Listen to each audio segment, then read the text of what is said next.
اللہ نے رزق کا وعدہ کیا ہے. رزق میں صرف کھانا پینا داخل نہیں ہے, ضرورات زندگی کے تمام لوازمات رزق میں داخل ہیں. اللہ جو بچہ پیدا ہوتے ہی ماں کی چھاتیوں میں دودھ پیدا کرتا ہے نا, یہ بتانے کے لیے نہیں کہ میں صرف دودھ پیدا کرتا ہوں, یہ ایک سگنل ہے, یہ ایک سائن ہے, یہ بتانا ہے کہ اس وقت اس کو صرف دودھ کی ضرورت ہے. تو ایسا خاندانی دودھ پیدا کیا کہ اس سے بہتر دودھ نہیں ہو سکتا. تو اس کا یہ بتا رہا ہے اللہ تعالیٰ دودھ پیدا کر کے کہ میں اس کی بنیادی ضرورتوں سے واقف ہوں اور وہ ضرورتیں کیسے پوری ہوں گی یہ بھی جانتا ہوں. تو اس کی ماں کی چھاتیوں میں تو نے دودھ پیدا نہیں کیا, میں نے کیا ہے. تو اب آئندہ بھی ساری ذمہ داری میری ہے, میں کروں گا. تجھے تو میں ذریعہ بنا رہا ہوں. کمبخت, ماں کو ذریعہ بناتا ہے اللہ تعالیٰ. دودھ ماں تھوڑی پیدا کرتی ہے, ذریعہ بنائے کہ اس کے ذریعے. تو اب جب پیسوں کی ضرورت ہوگی تو باپ کو ذریعہ بنائے گا, اس کے بٹوے میں پیسے ڈالے گا. نہیں ڈال رہا تو سمجھ لو یہ چیز میرے بچے کے لیے ضروری ہے ہی نہیں. غریب آدمی کہے گا میرا بچہ تو پڑھ نہیں سکتا. بھائی نہیں ضروری ہے آپ کے لیے پڑھنا. زرداری بغیر پڑھے اتنا آدمی بنا تو آپ کا بچہ بھی بن سکتا ہے. وہ غلط بن گیا, آپ صحیح بنا دو. کیا خیال ہے؟ تو یہ ایجوکیشن کو بھی جو عذاب بنا دیا ہے نا, مسلط کر دیا ہے, یہ خود مغرب کا ایک تھوپا ہے ہمارے سر پہ. سمجھ رہے ہو؟ تربیت ضروری ہے, تربیت, انسان بنانا ضروری ہے. ایجوکیشن تو دیکھو, ڈاکٹر کو انجینئر کا نہیں پتا ہوتا نا, تو کیا وہ ناکام ہو جاتا ہے؟ بھائی اسے جو اس کی ضرورت تھی وہ اس کو آتا ہے. تو اللہ آپ کو کہ بچے کو جو نالج دے گا نا, جو زندگی گزارنے کے لیے ضروری ہے, وہ نالج گاڈ گفٹڈ ہوگی, وہ اس کو مل جائے گی. ہمارے نبی کے پاس نالج تھی, کہیں بھی نہیں پڑھے, اللہ نے وحی کے ذریعے آپ کو نالج دی ہے. سمجھنے کے نہیں سمجھ رہے, سب سے بڑا عالم بنا دیا. تو بچے کو جب زندگی گزارنے کے لیے ضرورت ہوگی نا, بزنس کی ضرورت ہوگی, اللہ اس کو بزنس سکھا دیں گے. ہر چیز یونیورسٹی. دیکھو یہ جو میں نے کہا نا بچے کو تعلیم ضروری نہیں ہے, تعلیم کا مطلب جو جس کو عرف میں تعلیم کہا جاتا ہے, تعلیم تو ضروری ہے, لیکن جس کو آپ تعلیم کہتے ہو وہ والی تعلیم ضروری نہیں ہے. وہ کسی کے لیے ہے, کسی کے لیے نہیں ہے. جس کے پاس پیسے ہیں وہ پڑھا دے, جس کے پاس نہیں ہے وہ نہ پڑھائے. جو ایجوکیشن بچے کے لیے ضروری ہے وہ اللہ اس کو سکھا دے. بزنس پڑھا جاتا ہے نا یونیورسٹیوں میں, ارے بہت سے لوگ اپنے بچے کو بزنس پڑھاتے ہیں نا. ابے آئی بی اے میں کیا ہو رہا ہے, بزنس پڑھایا جا رہا ہے نا. میں تو جانتا ہوں بہت سے جنہوں نے پہلی جماعت بھی نہیں پڑھی, بزنس وہ آئی بی اے والوں سے زیادہ اچھا کر رہے ہیں. تو ایجوکیشن میں ان کا علم ان سے زیادہ ہے کہ نہیں ہے؟ میں آپ کو ملا سکتا ہوں کباڑ والوں سے. ایسے ایسے تاج, میرے تو دنیا میں ہر طبقے سے ملنا ہوتا ہے, ایسے ایسے تاجروں سے ملاؤں گا ککھ بھی نہیں آتا. نوٹ چھاپنے ایسے چھاپ رہے, گننے کا ٹائم نہیں ہے. اس کا مطلب ان کے پاس بزنس کی ایجوکیشن ہے مگر روایتی ایجوکیشن نہیں ہے, جس کو آپ ایجوکیشن کہتے ہو. ان کے پاس سچی مچی کی ایجوکیشن ہے, اس کو پتا ہے فلاں سے پیسے. دیکھو بزنس کی ایجوکیشن کا مطلب کیا ہوتا ہے, آپ کو بزنس کرنا آ جائے, یہی مطلب ہوتا ہے نا. تو اس کو تو کم بخت ویسے ہی آ گیا, تبھی تو پیسہ کمایا اس نے, اس کو اکاؤنٹ کھولنا بھی آ گیا, اس کو پتا ہے ٹیکس کیسے پے کیا جاتا ہے, یہ بھی آ گیا. صحیح ہے نا. اس کو پتا ہے وسیم بھائی سے پیسے کیسے نکلوانے ہیں, اس کو یہ پہنانا کیسے, یہ پلاٹ, یہ پروڈکٹ پہنانی کس کو کیسے ہے, یہ زیادہ اچھا. اور میں بھی تھوڑا بہت بزنس سیکھ چکا ہوں. میں نے کسی ایم بی اے والے سے اور آئی بی اے میں پڑھے ہوئے آدمی سے بزنس نہیں سیکھ. تاجروں کے ساتھ اٹھتا بیٹھتا ہوں تو میری عادت ہے, ڈاکٹر آئے گا تو اس کو نچوڑتا ہوں, حکیم آئے گا تو اس کو نچوڑتا ہوں, اس کی نالج لیتا ہوں اس سے. تاجر آئے گا نا تو اس کو بھی نچوڑتا ہوں, تو نے اتنا پیسہ کمایا کیسے, کم بخت سالے معذرت کے ساتھ, کہ تجھے آتا واتا تو کچھ, شکل سے تو مکھنچو لگ رہا ہے. میں فلاں کو جانتا ہوں, سالا بزنس پڑھ کے آدھا ہو گیا, ایک گولے گنڈے کی دکان نہیں چلا سکا وہ, اور تم کچھ بھی نہیں آتا, کروڑ روپے میں کھیل رہے ہو, تمہارے 20 اکاؤنٹ. انگلش بھی سیکھ جاتے ہیں پھر, حالانکہ کسی یونیورسٹی, کیونکہ انگریز تاجروں سے اتنی ڈیلنگ ہوتی ہے کہ انگلش پڑھے ہوئے لڑکوں سے زیادہ اچھی بول رہے ہوتے ہیں. فر انگلش. میں نے کہا بھائی انگلش کہاں سے سیکھی؟ کہہ رہے ہیں یار ہماری ڈیلنگ یہ چھوٹے موٹے تاجروں سے نہیں ہے, یو کے سے ہمارے کنٹینر آتے ہیں, گوروں سے ہماری ڈیلنگ ہوتی ہے. تو ماں باپ نے تو بالکل بھی نہیں پڑھایا, مگر اللہ نے ایسا پڑھایا کہ مفتی طارق مسعود صاحب اس سے بزنس پڑھ رہے ہیں. صحیح ہے نا, کہ یار کیسے کہو, رہنے تو تم لوگ وہیں کے وہیں رہو گے. تو بھائی بچے پیدا کرو, توکل کس پہ کرو, اللہ نے جو پڑھانا ہوگا پڑھا دے گا. ہاں تربیت کی فکر کرو, تربیت کی فکر کرو. پیسے ہیں تو اچھے سے اچھے اسکولوں میں پڑھاؤ, نہیں ہے بولے بغیر پڑھے بن جائے گا کچھ, ٹھیک ہے نا, ٹینشن لینے کا نہیں ہے. ایک آدمی میرے پاس آیا, بچوں کی اسکول کی فیسیں نہیں ہے, زکات چاہیے. میں نے کہا بچوں کو نکال دو اسکول سے جب پیسے نہیں ہیں. کیا کہہ رہے ہو مفتی صاحب؟ میں نے کہا کیا کہہ رہا ہوں بھائی, نہیں ہے تو نکال دو. زکاتیں مانگنا, بھیک مانگنا یہ اچھا کام ہے؟ میں نے کہا کل تمہارے بچے پڑھ لکھ کے بھیک مانگے لوگوں سے, اس سے بہتر تھا کہ کیا جاہل ہوتے, رکشا چلاتے ہو. بھیک مانگنا نہ سکھاؤ. جب بچوں کو پتا چلے گا ابا بھیک مانگتا ہے تو خدا کی قسم وہ صدر بھی بن جائیں گے تو کشکول لے کے بھیک ہی مانگتے رہیں گے ساری زندگی. وہ شخص جو نبی صلی اللہ علیہ وسلم نے کیا فرمایا, جو صحیح حدیث ہے, جو گٹھری لکڑیوں کی گٹھری جو ہے نا اپنے کندھے پہ رکھے اور بوجھ اٹھا کے پہاڑ پہ چڑھے اور پہاڑ سے لکڑیاں پتھر کوٹ کے لائے یا لکڑیاں کوٹ کے لائے, اتنی ٹینشن, اور لکڑیوں کو بیچ کے روکھی سوکھی روٹی کھائے. آپ نے فرمایا یہ اس سے بہتر ہے کہ قیامت کے دن اس کے چہرے پہ بھیک کا نشان ہو. اللہ کے ہاں یہ زیادہ پڑھا لکھا ہے جو بورنگ کر رہا ہے, کھڈے کھود کھود کے پیسے کما رہا ہے, اور آپ اپنے بچوں کو اسکول پڑھانے کے لیے کیا کر رہے ہو, بھیک مانگ رہے ہو. تو خدا کی نظر میں تو تم گر گئے. تو یہ ٹماٹر والے کوئی قوم کے برے لوگ نہیں ہیں, رکشے والے. نہیں آ رہی بات؟ کوئی بات نہیں, آپ کا بچہ رکشا چلائے گا, کچھ نہیں ہوتا, ٹینشن لینے کا نہیں ہے. کوشش کرو بچہ چیف جسٹس بن جائے. موٹیویشن تو اسی کی ہونی چاہیے. پیسے ہیں پڑھاؤ, اور ہدف بناؤ اپنے بچے کو آرمی میں آفیسر بناؤ, کمیشن آفیسر بھیجوں گا تاکہ چیف آف آرمی اسٹاف بنے. ہدف یہ ہونا چاہیے. سوچنے پر پابندی ہے, اچھا سوچو. اور اللہ نے کہا ہے کہ طاقتور مومن کمزور سے اللہ کو زیادہ محبوب. تو طاقتور بنانے کی کوشش کرو. اپنے بچے کو فوج میں بھیجوں گا, کوشش کرو اپنے بچے کو بہترین سائنٹسٹ بناؤں گا. اللہ نے جتنے اسباب وسائل دیے اس حساب سے کوشش شروع کر دو. نہیں ہے صبر کر کے بیٹھ جاؤ. اے اللہ ہماری نیت بڑی ہے, جو تو بنائے گا ہم اس پہ کیا ہیں. جیسے کوشش ہوتی ہے صحت اچھی ہو, لیکن ہر ایک کی اچھی ہو جاتی ہے, بیمار ہو جاتے ہیں. صبر کرو. یہ تو نہیں کہ میں تو ناکام ہو گیا, میں نے تو جم خانہ بھی کھولا ہوا تھا, میں تو صبح شام وٹامن اے اور بی کے کیپسول بھی کھا رہا تھا, اور یہ بھی کر رہا تھا, اور کینسر سے بچنے کے ساتھ مجھے کینسر کیوں ہو گیا, اب ٹینشن لے رہا ہے. بھائی اسباب کامیابی کے اختیار کرنے ہیں, نتیجہ کس پہ چھوڑنا ہے, اللہ پہ. جو ہے اسی میں بہتری. بیمار ہو گئے, بھائی پیغمبروں پہ بھی بیماریاں آئی ہیں. ایوب علیہ السلام کی ساری زندگی کس میں گزری, بیماری میں. اسی بیماری کی وجہ سے اللہ نے کہا نعم العبد, ایوب بہترین بندہ تھا. یہ بیماری نہ آتی تو ایوب علیہ السلام کا قرآن میں ذکر نہ ہوتا. سلیمان علیہ السلام کو بادشاہت ملی, یہی بادشاہت ان کی کامیابی کا ذریعہ. حضرت سلیمان کو بادشاہت نہ ملتی تو قرآن میں ان کا تذکرہ نہ ہوتا. تو بھائی کوشش بادشاہ بننے کی کرنی ہے, لیکن جو حالت میں اللہ رکھے راضی اس میں رہنا ہے. صبر یہ کرنا ہے کہ بھائی اگر میں صحت کی کوشش کر رہا تھا نہیں کامیاب ہو سکا, بیماری ہے, تو اللہ نے ایوب علیہ السلام کو بیماری میں کامیاب کیا. اللہ مجھے اسی بیماری میں بولو بھائی نوازے گا. اللہ چاہتا ہے میں صبر کا ثواب حاصل کروں. تو آپ کوشش کرو آپ کا بچہ بہت بڑا تاجر بنے. نہیں بنا, رکشا چلا رہا ہے, بھائی اللہ مجھے اسی میں کیا کرے گا, نوازے گا.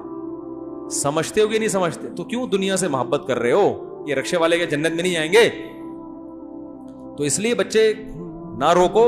قرآن کہہ رہے لا تدرون ایہم اقرب لکم نفعا, تمہیں پتہ نہیں کون سا اس میں تمہارے لیے نجات کا ذریعہ بن جائے, کون سا تمہیں فائدہ پہنچائے. سارے بچوں کو پڑھا لیا, کوئی کام نہیں آئے. ایک جو ان پڑھ تھا نوٹ وہ چھاپتا ہے ٹھیک ہے نا, جس کو آپ سمجھ رہے تھے کسی کام کا نہیں. وہ ایک صاحب نے جو ہے نا اپنے بچے 3-4 بچے تھے, ان کے تعارف کروا رہے تھے, یہ میرے بچے سے ملیے, یہ انجینئر ہے, فخر ہے, ان سے ملیے, یہ ڈاکٹر ہے, ان سے ملیے, یہ سائنٹسٹ ہے, تو ان سے ملیے, یہ چور ہے. تو اس نے کہا اس کو نکال دو. کہتے کماتا یہی ہے, کیا کروں نکالوں کیسے, ان سب کے کم بختوں پہ اتنا خرچ کیا, کما کے لاتے نہیں ہیں, کھلانے والا کون ہے. یہ تو خیر ایک لطیفہ ہے, لیکن بعض وہ چور نہیں ہوتا, وہ محنتی ہوتا ہے, قسمت اس کی اچھی نکل آتی ہے.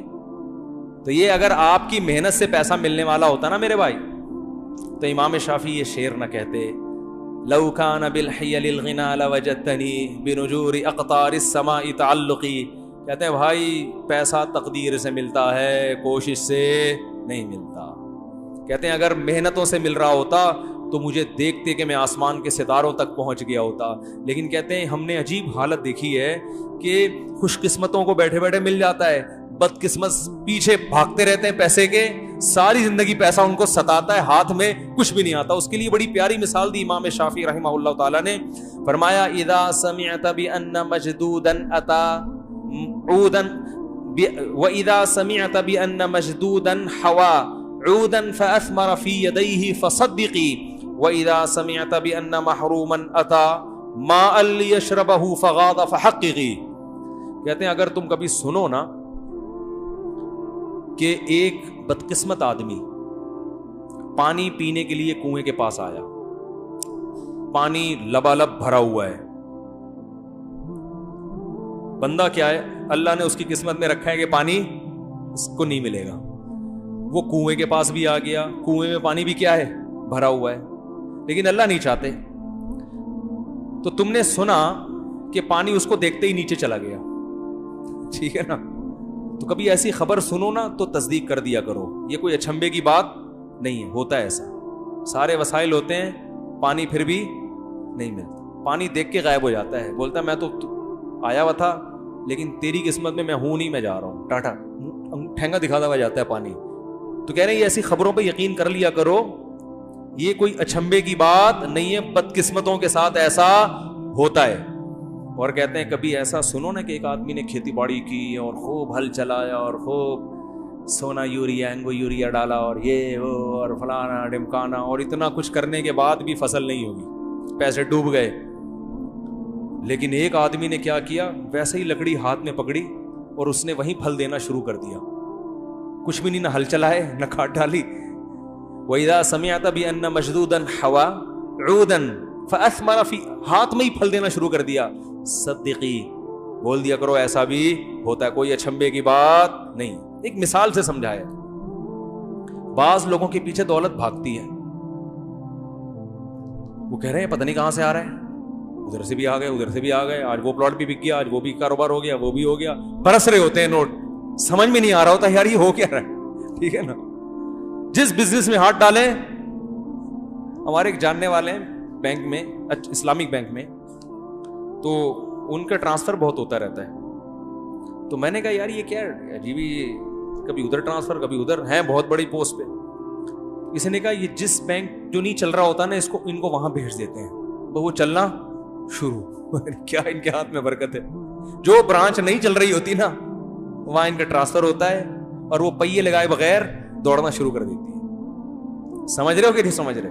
تو ایسا بھی ہوتا ہے کہ آپ رزق آپ کو تلاش کر رہا ہوتا ہے, اور بعض دفعہ جو کام کرو نہیں ہو رہا. تو یہ کس کے ہاتھ میں میرے بھائی؟ اللہ کے. تو اس کا مطلب جس کے پاس رزق کے دروازے کھلے ہوئے, نہ وہ اترائے کہ اللہ مجھ سے خوش ہے, نہ نہ نہ نہ نہ, اس خوش فہمی مبتلا نہ ہو. اللہ آپ کو دے کے آزما رہا ہے. اللہ کیا کر رہا ہے بھائی؟ کھلا کے آزما رہا ہے.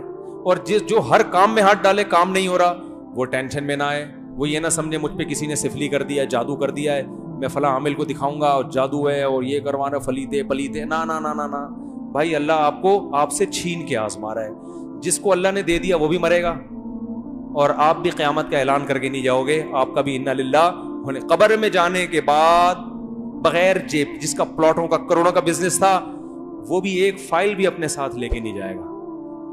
ارے جس کا جو اونر تھا, جو ریاض ملک ہے, وہ نہیں لے کے جائے گا, تو جس کے بحریہ ٹاؤن میں پلاٹ ہے وہ کہاں سے لے کے جائے گا؟ ہے بھائی, جو اونر ہے وہ کفن میں جیب کے بغیر جاتا ہے کہ نہیں جاتا؟ تو یہ سوچ لیا کرو بھائی, یہ کون سا جو ہے نا قبر میں ساتھ لے کے جائے گا. تو بھائی لے کے بھی اللہ آزما رہا ہے اور دے کے بھی آزما رہا ہے. تو بچے پیدا کرو, نسل مت روکو, ٹھیک ہے, اللہ پہ توکل کرو. اور رپورٹ پتہ ہے کیا ہے کہ بڑھے گی نسل تو اللہ کی طرف سے رزق کے دروازے کھلیں گے نہیں, ٹوٹیں گے. صحیح ہے نا, کھلیں گے نہیں. قرآن کے بعض الفاظ بڑے عجیب ہیں.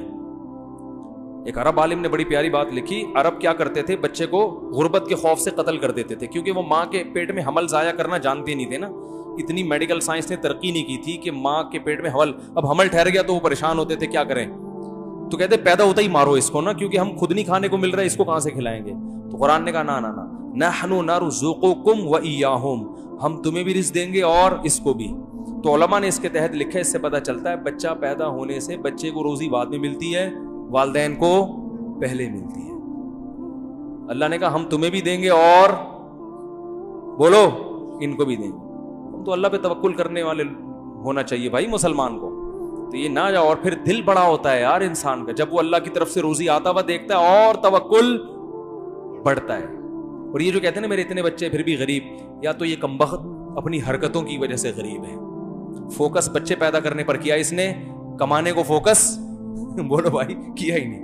وہ تو ہو کمانا بھی تو ہے نا, کوشش بھی تو کرنی ہے, یہ ذمہ داری تو پوری کرو.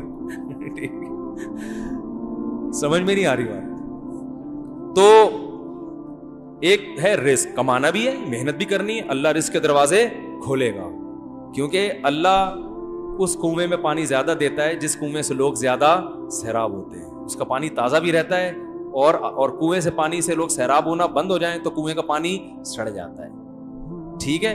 دوسری بات تربیت کی. لوگ کہتے ہیں تربیت نہیں ہوگی, تو بچوں کو بگڑنے مت دو, خود ہی تربیت ہو جائے گی.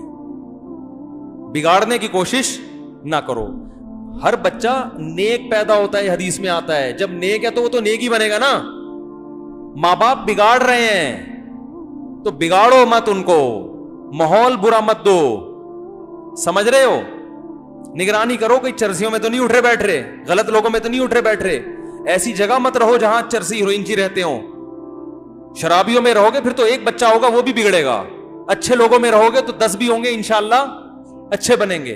تو یہ ہے تربیت کا مطلب. اور بچے زیادہ ہونے سے تربیت آسان اس لیے ہوتی ہے کہ وہ خود ایک دوسرے کی تربیت کر رہے ہوتے ہیں. بہن بھائی جتنا ایک دوسرے پہ نگرانی کرتے ہیں ماں باپ نہیں کر سکتے. میرے اوپر بہن بھائی نہ ہوتے نا تو میں مولوی طارق مسعود نہیں بنتا, میں آج یہاں بیٹھ کے بیان نہیں کر رہا ہوتا. سمجھ رہے ہیں؟ میرے تو اوپر بہن بھائی تھے, بہت نگرانی کی انہوں نے, پڑھایا بھی ہے, نگرانی بھی کی ہے, کہاں جا رہا ہے کہاں. ابا کو تو بیچاروں کو تھوڑی پتا ہوتا ہے نئی نسل کی حرکتیں. ارے ابا تو بیچارے ان کو نئی جنریشن کی شرارتیں پتا ہوتی ہیں. ابا کو بیوقوف بنانا آج کل آسان ہے. ابا تو پرانے زمانے کے, ان کو تو پرانی چیزیں, نئی لوگوں کی شرارتیں نہیں ہوتی ہیں نا. بھائیوں کو پتا ہوتا ہے کہ مارکیٹ میں کس قسم کی 2 نمبریاں چل رہی ہیں, وہ بھائی بھائی بھی نگرانی کرے گا. سمجھ میں نہیں آ رہی بات. تو یہ بہت سارے, یہ پورا ایک سسٹم ہے بھائی. اللہ نے ایک نیچر کا حصہ ہے یہ, ایک دوسرے پر نظر رکھتے ہیں, تربیت کرتے ہیں. تو اس کا یہ مطلب نہیں کہ میں دعویٰ کروں میں بہت اچھا ہوں. آپ کہیں ان کے بہن بھائی تھے تو بہت اچھے بن گئے, وہ تو اللہ ہی جانتا ہے. لیکن آپ کے لحاظ سے تو آپ کا خیال میں تو اچھا ہی ہوں گا نا, تبھی تو آپ بیان سننے آئے ہیں. تو آپ کے خیال کے مطابق, باقی ہم کیا ہیں تو اللہ ہی بہتر جانتا ہے. میں کیوں بتاؤں میں کیا ہوں, میں کیوں بتاؤں میں کیا ہوں. اگر میں برا ہوں تو اللہ جانے بھائی, میرا اللہ کا معاملہ ہے. اگر میں اچھا ہوں تو کس کا معاملہ ہے؟ اللہ ہمارا معاملہ ہے. وہ دعویٰ کیوں کریں بھائی ہم, دعویٰ کریں گے تو اچھے ہو نہ ہو اللہ کی نظر میں بہرحال برے بن جائیں گے. تو خیر رپورٹ یہ تھی کہ تربیت بھی آسان ہے, بچے خود ایک دوسرے کی, میرے جس گھر میں زیادہ بچے ہیں وہاں میں مجھے ٹینشن کم ہے, سب خود ہی ایک دوسرے کی نگرانی کر رہے ہوتے ہیں. ٹھیک ہے نا, کم ہوتے ہیں تو والدین پر بوجھ آتا ہے. ہاں اکٹھے پیدا ہو جائیں نا 10 پھر ٹینشن ہے, اکٹھے ہوتے نہیں ہیں. جب 10واں ہوتا ہے تو پہلا وہ جوان ہو کے باپ کے کاموں میں ہاتھ بٹا رہا ہوتا ہے, سمجھتے ہو. تو برساتی مینڈک تو دھڑا دھڑ اکٹھے پیدا ہوتے ہیں نا, اس میں یہ تھوڑی ایک مینڈک پیدا ہوا تو پہلا والا بڑا ہو چکا ہے. بچوں میں ایسا نہیں ہوتا, ایک پیدا ہوتا ہے تو پہلا والا بڑا ہو چکا ہوتا ہے, وہ بچہ رہا نہیں ہوتا. 10 بچے کسی کے ہوتے ہیں نا, جب جس نے کہا تھا میرے 28 بہن بھائی ہیں, 28 بچے میرے ابا کے, تو وہ چھوٹے چھوٹے تھوڑی ہیں. ٹھیک ہے نا, وہ سارے جوان ہو چکے ہوں گے, بیٹیوں کی شادیاں ہو چکی ہوں گی. ہمارے ایک جاننے والے تھے, ان کے ماشاءاللہ وہ 23 بہن بھائی, اب 30 ہو چکے ہیں, انہوں نے مجھے بتایا تھا 30 بہن بھائی. اب کوئی سنتا تھا یار تمہارے باپ کے 30 بچے, توبہ توبہ توبہ توبہ. وہ بھائی وہ جو 30 بچے تھے اس میں 20 تو جوان ہو چکے ہیں. ٹھیک ہے نا, وہ تو باپ پہ بوجھ نہیں ہے بلکہ باپ کو بھی پال رہے ہیں, ماں کو بھی پال رہے ہیں. ماؤں کو 3 مائیں تھیں ان کی. تو اس لیے یہ سب لفاظی, میں نے کہا نا فرعون نے کیا کہا تھا, میں بہترین بات کروں گا, حالانکہ بدترین باتیں کر رہا تھا. تو فیملی پلاننگ والے بھی لیبل کیا لگاتے ہیں, تربیت. ایکچولی اصل میں سیٹنگ اور تربیت اور عورت کی صحت, حمل روکنے کے لیے جو عورت گولیاں کھاتی ہیں, کوئی ایک گولی دکھا دو جس سے عورت کی صحت اچھی ہوتی ہو.